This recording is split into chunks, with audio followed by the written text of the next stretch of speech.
Good afternoon and happy Wednesday. If it's Wednesday, we're asking the mayor some questions and the mayor's providing some answers. I'm Mayor Mike and we're coming to you from 740 Main Street, the mayor's office.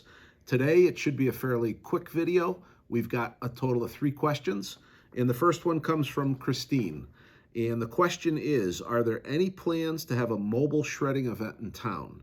It was very convenient when we had one a couple of years ago. And to Christine, I would say, yes, we are planning a mobile shredding event. We don't have a time or a date yet, but I'm in discussions with Enviro Shred, who's based at Prestige Park here in East Hartford. We're going to have it on their site.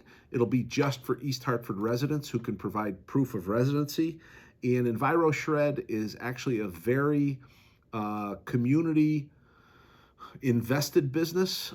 They use folks who are veterans or otherwise may have some difficulties holding jobs down, and this is a great opportunity to showcase them. So in answer to Christine's question, the answer is yes. Stay tuned in terms of our newsletter and our social media, and we'll produce that date. It'll probably be sometime in May. But yes, there is a mobile shredding event coming to East Hartford at Prestige Park at Enviro Shred. Question number 2 comes from Bonnie, and it says, over the past 2 years, many calls have been made to get Gordon Lane's potholes repaired. My visit to Public Works informed me we were on the list to resurface last summer. Still no results. When can we expect help?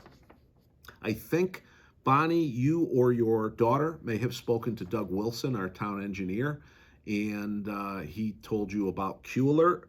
But there's a bigger answer or more detailed answer I want to provide to you, Bonnie.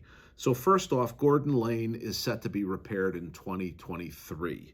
It's on the list to go out to our vendors. And my apologies that it's not on there sooner, but they have to coordinate with utilities in case they're planning any work like the MDC or Connecticut Light and Power, which is now Eversource. But in any case, 2023. I did drive Gordon. Generally speaking, when I get these pothole requests, I go out there and I see it, or at least I try to myself. And you're correct. In 2 specific areas, Gordon Lane is in need of dire repairs.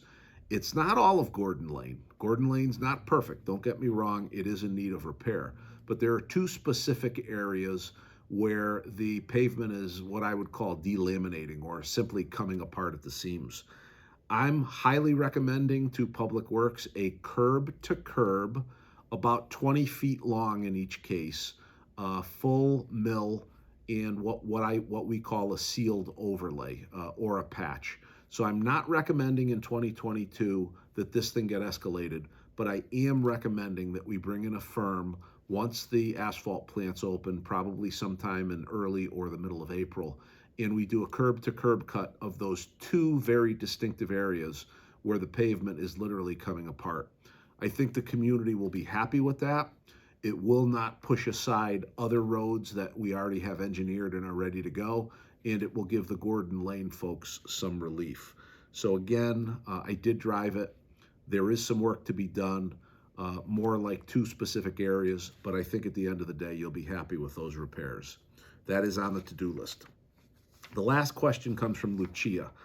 She lives on High Street. There's a stop sign in front of her house that people run all the time and sometimes use excessive speeds as well. Also, there's a school not too far from the stop sign, meaning these people are also speeding past the school. What am I doing about the problem? So first off, a priority that I have on a regular basis in terms of a discussion with the police chief is about speed, stop sign violations, and bodegas. Ultimately, we have given the police chief the okay to add a little bit of additional funding for enforcement patrols on those 3 particular areas.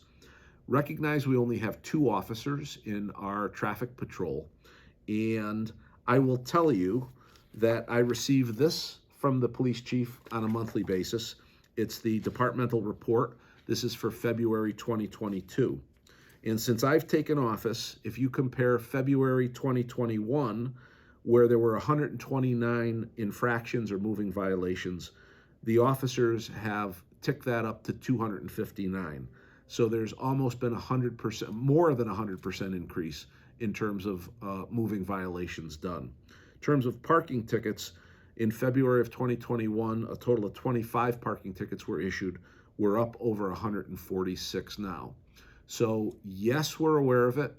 I am not going to give you a cop-out and tell you that it's everywhere, but it is. It's not only in the town of East Hartford, it's in nearly every municipality in the state of Connecticut and across the nation. COVID has done something to our drivers where they feel comfortable. It's not even a rolling stop sign violation. It's not even a touch and go. It's a full, running of the stop sign.